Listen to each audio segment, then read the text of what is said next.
Hi everyone. In this video I am going to explain how we can load data into SAP HANA using flat file method, which is one of the data provisioning techniques available for SAP HANA. So we have four different data provisioning techniques available for SAP HANA.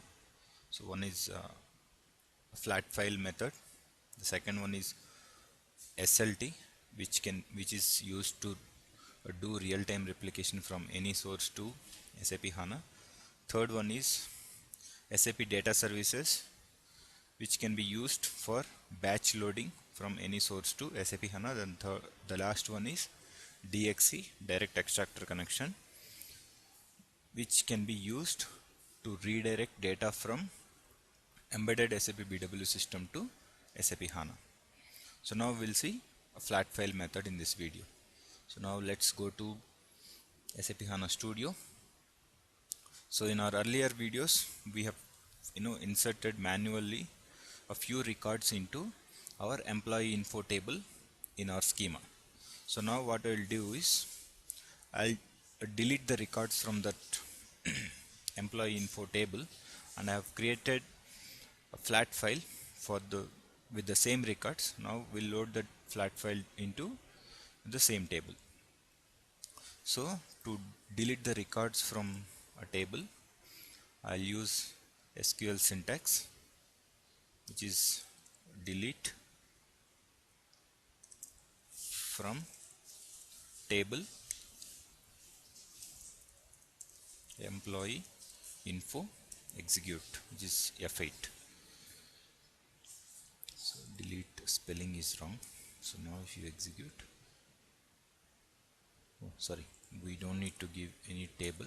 Delete from table name. So F8, now you can see this is executed and rows affected 15. Now if you go and check data preview, you won't be having anything. So we don't have any records in this. Now we have flat file created for this. So SAP HANA supports for Excel as well as CSV files. So you can load a data from either Excel or CSV. So I have created CSV file here. We see here we have employee info, which has same records.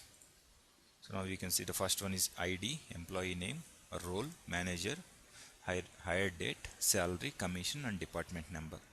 So now we'll load the same file into SAP HANA.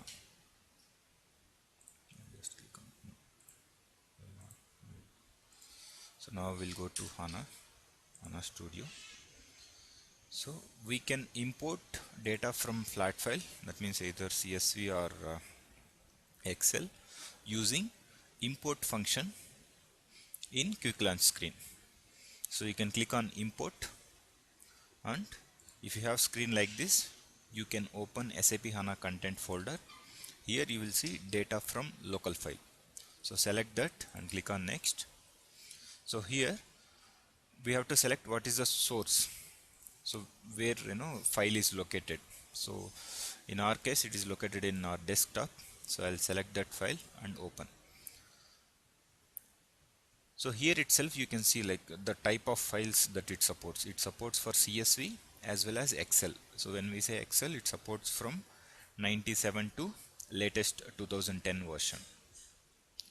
So I'm going to select what is the field delimiter. Anyhow, as we have selected, saved this as CSV, the field delimiter is going to be comma separated file. Then if your source is Excel, then you also have an option to select worksheet as well. So if you have multiple worksheets in the same file, so you can select from which worksheet you want to load the data. Then if you have header rows, you have to select header rows exist. So in our file we have header rows, and the number of header rows is 1. So here you will have an option like whether you want to import all data or you want to import a few lines of data or few records of data. So if you want to import only few records of data, then you can mention like I want to import only 2 to 10 lines. Or if you want to import entire data, you can select import all data. Then there is another option available, ignore leading and trailing white spaces. So what it will do is, if you have any spaces before or after your values for each column, it will remove those values. Okay, now the last option is, either you can load the data to an existing table, or you can load the data to a new table. So if you select load data to a new table, then system will create a new table with the fields that you have in your source file, and it will load the data. Whereas if you select load it to an existing table, then we already have a table in the schema, so it will system will load data into that table. So as we already have a table, I'll select load it to existing table, and here I'll select what is the table name. So in our schema, employee info is the table name, so you can select that and click on next. So here you have a source fields on your left side and target table fields on your right side.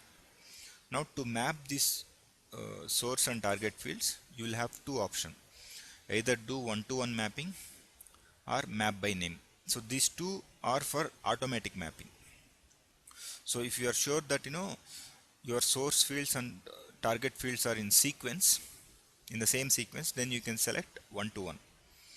Or if you are sure that the source field names and target field names are exactly matching, then you can go for map by name.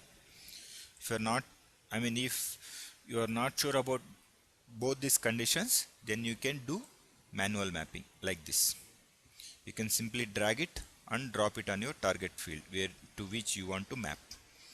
So as I know that all my source fields and target fields are in sequence, as well as my names also matches, I can select either of these two options. So I'll go for one-to-one.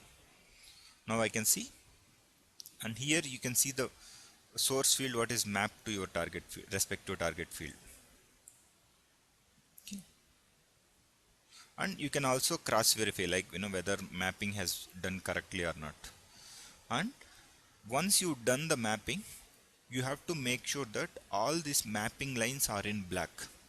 Then only your data loading will get successful. If you find any of these mapping lines are in red color with some yellow mark, then there is some issue with that. So typical issues are going to be like if your data types mismatch, or length of the data type mismatches, or say suppose you will have fields like date data types. So if then in your source file, date format should be YYYY hyphen month hyphen date. If it is not in that specified format, then it will show you a line in red color. So you have to make sure all the mapping lines are in black. So once you are done with this, you can click on next. So in the next screen, system will show you if there is any existing data in your table already in the below screen. So as we don't have any existing data in our table, system has not shown anything here, and this is the data that system is going to load now. So once you check cross verify these things, you can click on finish. Then you can see the job here which has failed. So now if you click on that, you can see the error log here.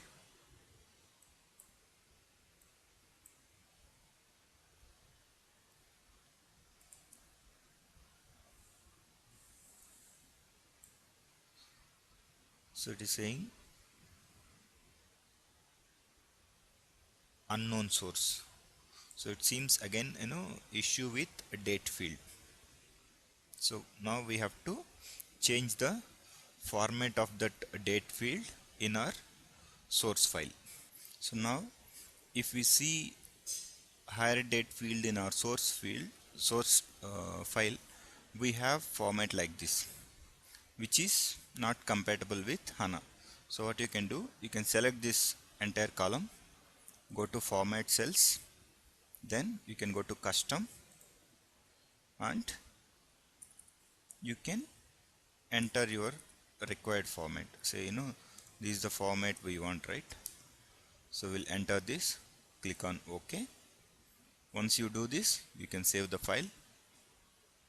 You can go to file, then save. Okay. So, yes. Now close the file. So now you can go to HANA Studio. Okay. Import data from local file. Select the source file.